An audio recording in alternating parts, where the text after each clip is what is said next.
Hi, I'm Elaine Bennett, and I am with my friend Judy Gittenstein. And Judy is an expert editor. She has been an editor for more than 40 years. She's been on staff for nearly half of that time at places like Delacorte, Random House, Avon, and Bantam Books. And now she's working for herself, helping individual clients find the value in the stories that they're writing. She lives and also WeWorks in New York City. So Judy, welcome. Thank you so much, Elaine. So just to set you up a little bit, you have in other circumstances said that you've edited all of the books that we've ever read. So what, that might be just a little bit of hyperbole, but not much, right? Because especially if you name a children's book that you loved as a child, Judy probably had a hand in it, right? Well, probably. Often I'm in situations with other freelancers and entrepreneurs where I'm pretty much twice everyone's age. Yeah. So, and it bothered me maybe for a second, but then I realized I was at a conference and was introducing myself, and what I said was, I'm Judy Gittenstein. I'm a writing coach and editor and publishing consultant, and I've probably edited the books you read as a kid. Because when I was on staff, for the 20 years I was on staff, I was always in children's books. And often I'll be somewhere and someone will say, well, of course you can choose your own adventure. I edited Choose Your Own Adventure books, starting with book 3 when I started at Bantam Books, and the editor who had edited books 1 and 2 had gone actually over to Random House. It's a big merry-go-round in the industry. There's only a few people and we just move around. But anyway, so that's really how I introduce myself. Though I should add that now as a person working independently, I edit everything, all age groups, all genres, fiction and nonfiction. It really all has to do with good storytelling. And that is why I wanted to talk to you. Yes. So what makes a good story? There are so many factors, but it really comes down to one.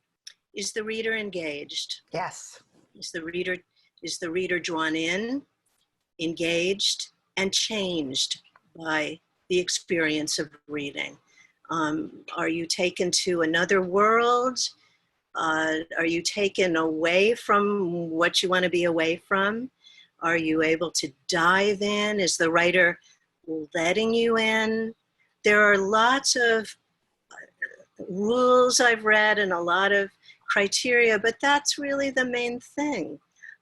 When I did work on staff, I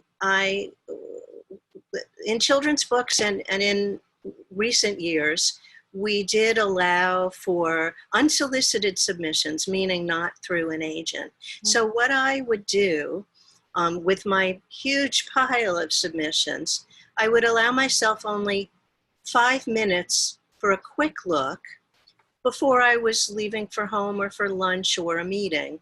And I would just start a whole lot of manuscripts. If something tugged at me to keep going, I would put it in a separate pile. That's what a good story is about. I almost don't care what it's about.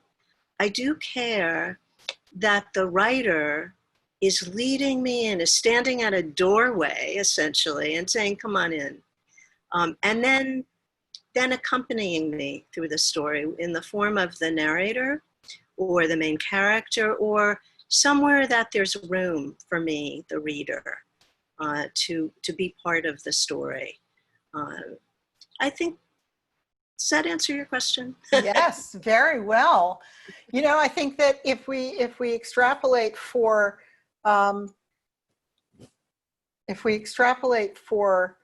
business, perhaps speakers or writers, mm-hmm. that, you know, you might not want to take your audience away to a tropical isle and have them sitting on the sand drinking Mai Tais, but you definitely want to intrigue them with an idea that's powerful enough that they want to come back to it or they want to stay with it. So I think that might be a great suggestion to, you know, give one of your colleagues a draft of the first 5 minutes of your speech and say, what do you think about it? Take a look at it and then tell me later today what you think about it. That's so true. That's such an interesting analogy, because with fiction, I do use the image of of the writer standing in the doorway and saying, "Come on in." But actually, when you're giving a speech, you have to go where the audience is. Yes. And often a speech given is at, say, 7:30 in the morning, or at a time when people have rushed away from their jobs and they're looking at their watches, or perhaps they've just eaten or they are eating and it's really noisy. Yeah. So in fact, that is an interesting difference, and it may be fiction to nonfiction, but also reading versus in person. If you're giving a speech, you have to kind of sometimes speak above the chatter to get people's attention. But then when you do have someone's attention, you've got to say something that jolts them. Maybe it doesn't take them out of their world into a fantasy world, but maybe it takes them more into their own world. It brings them more to themselves, because you're telling them things that may be relevant to them that moment in business or in their own life. So that's an interesting point, that an insight that has just broadened my world. So thank you. What's your favorite story that either you've told or that you've read, and why? The story that has always resonated most with me, and I use it actually as a touchstone, is Stuart Little. Stuart Little was one of the first books I read as a kid, and why was I drawn to it? I loved it because it was about New York City, but I liked it also because I was just learning to read, and I had a brother who died. Oh. And there was something about Stuart, a mouse, totally improbable, a mouse born into a human family. But Stuart figured out how to do things for himself, like turn on a faucet. And Stuart met people in the world who helped him. He was not alone in the world. He had a little car and a little canoe. I'm due to read it again, so I don't know. I don't remember all the details. But the fact is that it's a story that engaged me, but it also encouraged me and taught me a lesson, which was so far under the surface that it didn't mar the enjoyment of the story. And I do read it periodically, partly to keep myself in touch with that sort of child in me, which to me is what makes good storytelling, to retain that wonder, and not just for children's books. So I would say Stuart Little is a touchstone over the years to read again and again. I think I need to head to the used bookstore and buy myself another copy of Stuart Little. I haven't read it since I was little. That's great. You know, you talked about keeping the message sort of under the covers. And I think that's an important point for business speakers as well, because, you know, especially if you're a sort of type A person like I am, you want to get to the point. Yeah. Don't waste anybody's time, just get to the point. But telling a story is not wasting time. It's setting your idea in a context so that you can deliver it in a more lasting way, a way that will have lasting impact, rather than just telling somebody this is what you should do. And Stuart Little did that for you also, you know? It's really true. A good speaker will weave anecdotes in, anecdotes that are big enough for, or specific enough, but big enough in terms of inviting the listener to think about something similar in their life. And I know that when one gives a speech, or at least when I give a speech, what I hope for is that maybe there's one thing they take away. One. And if it's the story, that's fine. That's really fine with me. Yeah, stories are how we convey information into our mind. They're the material that carries the boat of the information over the dam. No, that's not a good analogy. Sometimes the lesson is emerges much later. If the story remains and is a reminder in particular situations, the lesson from it may come out much, much later. It'll stay longer. Yeah, absolutely. So when you're working with a client, a writer, and they come to you for editing, what are the, if you don't mind giving away some secrets, what are the 2 or 3 things that you always look for in a manuscript and that you generally will work with an author on? It's interesting because the things I look for, yes, they have to do with talent, but they have to do with emotion, with energy, with sincerity, and with ego or lack of. Often, and often, and the willingness to be resilient, because often the story that someone comes to me with, whether they've written it or are thinking of writing it, is not actually the story. So when I first talk with a client, often it's the intake interview, I ask a lot of questions about everything from what people like to read when they were kids, and a little bit about them. And if they're coming to me with a manuscript, I ask about what brought them to the writing of the manuscript, what happened in their life, and what what circumstance.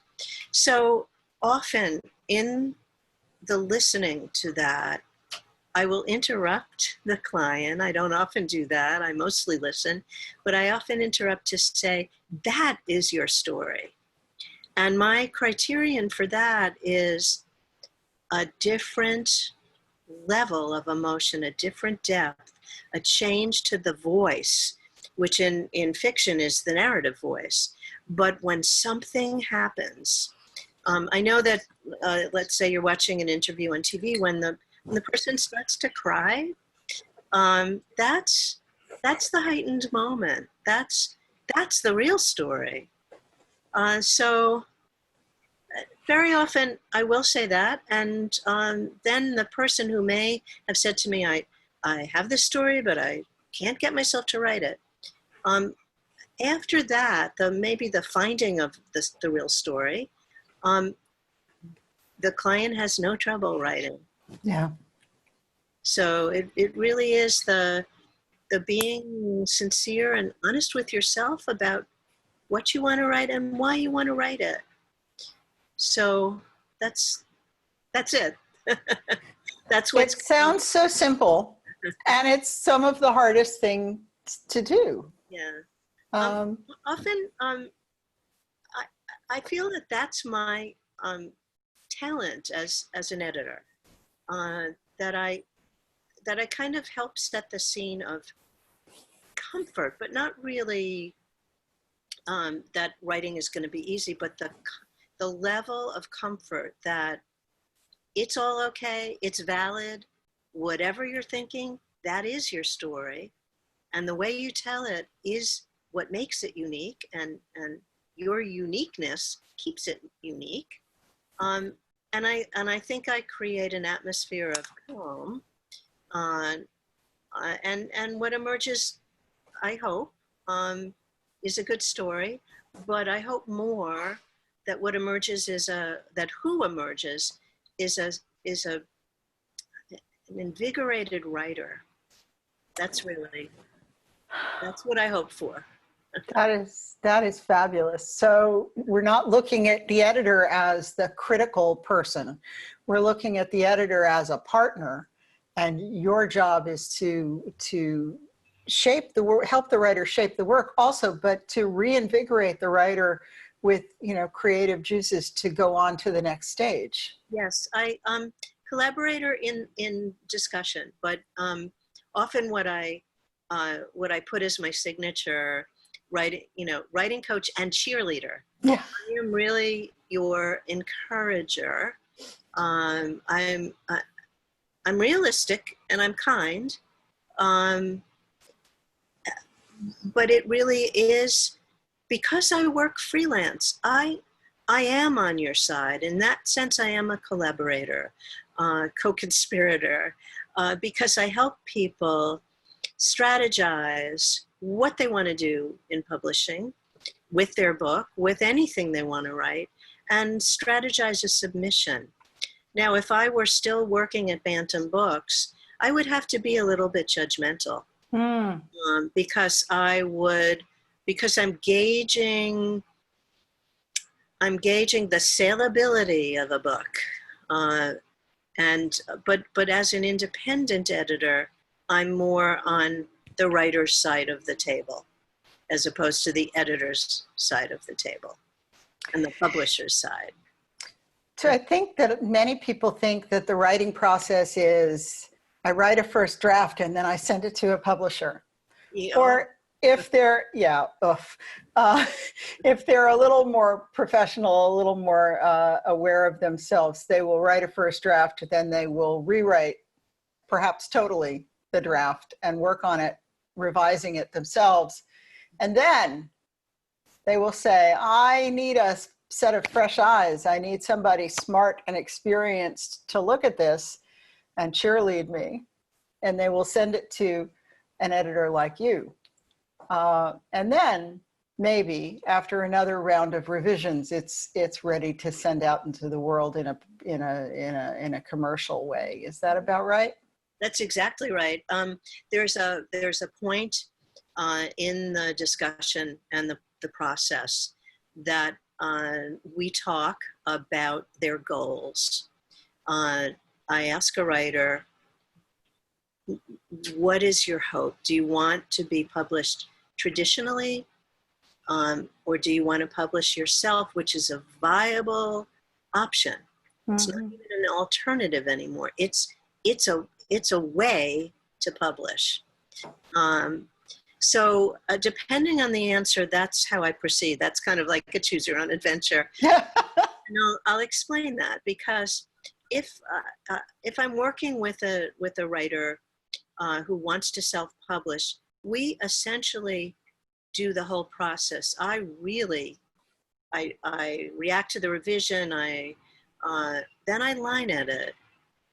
Line editing is sort of poetically changing the prose. Then it gets copy edited. Then I pretty much work with a production person who I've partnered with for many, many books, also from the world of traditional publishing.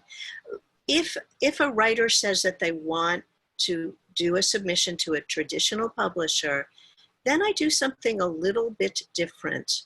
I help the writer ready the submission so that the editor on staff is allowed the chance to make some decisions about the book. And that's a bit of a subtlety. It's ready, it's publishable. But when I was on staff, I would read a submission from an agent, say, and like it, but maybe I'd want something to be changed or some further work to be done. I'd ask for that. Then the writer makes a choice. Do they want to make the changes or do they want to look elsewhere? But there is that subtle distinction. And when I work with someone one-on-one, I explain that. Yeah. Yeah. So Are the editors look at the publishing company looking at whether you're a flexible person or, you know, the kind of person who says my word is my word and you can't change a sentence? Or are they looking to bring their own artistic sensibilities to the work? Everyone has a different style. A couple of things. The first thing that an editor looks at is the manuscript. They barely look at the submission letter, I have to tell you that. They just want to start reading. Does it grab them? Yeah. Does it grab them in a way that they start thinking about how they'll present it in a sales meeting, or first an editorial meeting, a sales conference, or present it to an art director to discuss what's going to be on the cover. Each editor is different. I generally, I worked on a lot of individual books and on a lot of series. With a series, I would often direct the plot or what happened. And in some cases, like a series called The Saddle Club, I created it, created the idea, and then went out and found a writer who then collaborated with me on lots of things. But if it's someone's vision, I don't want to mess with that too much. And there are many editors on staff who do things a little bit differently because the market dictates what it's requesting. Mm-hmm. You know, do we need more thrillers right now? You know, so an editor may read a submission and say, oh, you got to play up the mystery part or whatever. But I don't subscribe to that as much. I will say when I was on staff, I would say to an agent, you know what, I'm looking for this type of book. Tell me what you've got. I don't want to mess with someone's vision. Right, right. But if something needs work, when I was on staff, I would ask for it.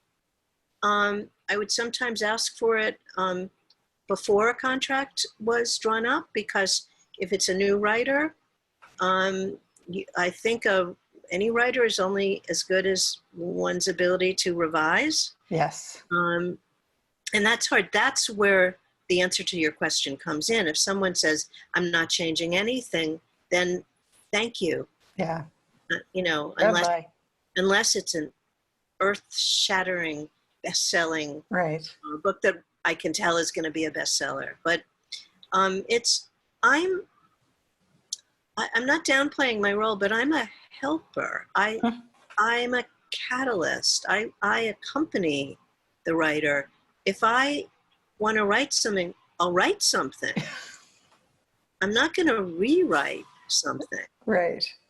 And many books, at least when I was on staff and then started being freelance, I discovered that a lot of books edited by freelancers looked like interlinear translations.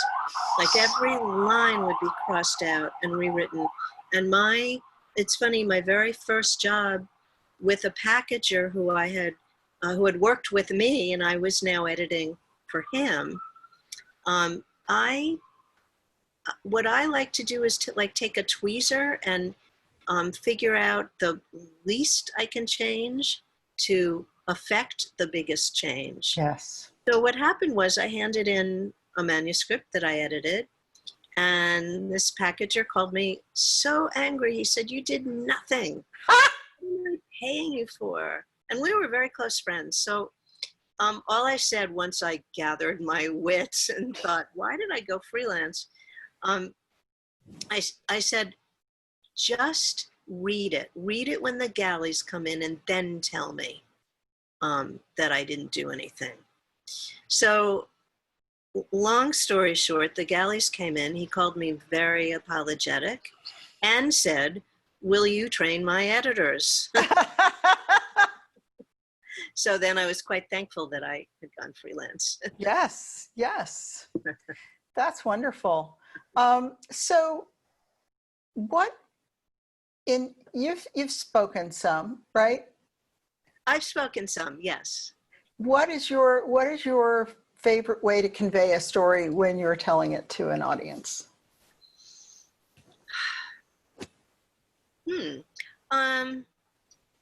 In so many ways, in a way, just the way I've been conveying anecdotes. Maybe a little bit more in a more formal way, kind of a story clearly written. Yes. I'm a little unusual in my speaking, in that since I'm an editor, I pretty much write my speeches. And that's often done in publishing, but it's not often done outside of publishing. And as a speechwriter, may I just interrupt you to say God bless you? I write my speeches, and you know what? I read my speeches. If it's something very informal, I will get on stage with a checklist. And by golly, when I get off stage, I'll check my checklist, and I'll pretty much have said everything. But I'm a big believer in, number one, planning a speech very far out, and then going through all the changes from a draft that's more notes. You know all of this, and then it changes and whittles, and the day before I plan nothing. 2 days before, I read the speech as if I'm there, and I take out most of it. Yes, yes. So that it's essential. And telling a story in a speech is crafted. Telling a story now, talking to you, is maybe a little more rambling. Well, I mean, I think that what I'm hearing is you prepare. Yeah. And that's essential. I mean, earlier on, and you said, I'm just talking to you, I talk to the audience like I'm talking to you. And that's true too, because all a speech is talking, hopefully to people who are listening to you. And so you want to have that, you don't want to have a persona. You don't want to be someone other than who you are. You're just Judy telling you what I have to tell you, and take it or leave it. But when you want to work in a story, that has to be prepared for the most part, because you want to think about what you want to leave them with. What's that one thing you want them to take away from your one-sided conversation? You need to be prepared. You need to be structured, because you've got probably a time limit on your speech. Yep. You don't want the whole speech to be a story. Yeah. And in some cases, it depends on the speech, the venue, the audience. If you're giving a TED Talk, it's a little more mannered. Yes. Than a different kind of speech to a particular industry or an audience, or, with a certain goal, like to inspire or to get business or whatever. Anyway, all this. I know all this, but the nice people we're talking to may not. So that's fabulous. I'm really grateful that you took the time to talk to us. How can people find you in the great wide interweb? Okay, first of all, my website is judygittenstein.com. So I think I need to spell that. JUDYGITENSTEIN. And I'm going to put my glasses on, because I want to also say that you can get onto my mailing list by going to my site, but you can also text one word, secret weapon, as one word, and you text it to 33444. Because Judy Gittenstein is a writer's secret weapon. Now, I also want to say that as a thank you to you and to the people listening, I do have a thank you gift. And a couple of weeks ago, I was part of a summit made up of people from all different professions, and we each gave us a signature talk. And my talk was, and is in perpetuity, what to think about when you think about writing a book. Oh, Now, that speech is available. So here's how you get to that speech. and we'll put all this information on the page for the salon, so Oh, great. Okay. people will be able to get to it. Okay. I'll just say it and then it'll be on the page. Yeah. You go to judygittenstein.com/free gift, one word. Excellent. And from there, actually, in that speech, I talk about something that I wrote as part of a series. The first one is what your editor is thinking. And a lot of what I touched on today is in the speech and is in that essay. So thank you. Well, that is valuable information, what your editor is thinking. And you want to end up on the good side of that. And it's not at all what you're thinking. Okay. She's thinking, should I order the pastrami for lunch? Well, that's probably, it's often what we all thought. All right. Thank you very much, Judy.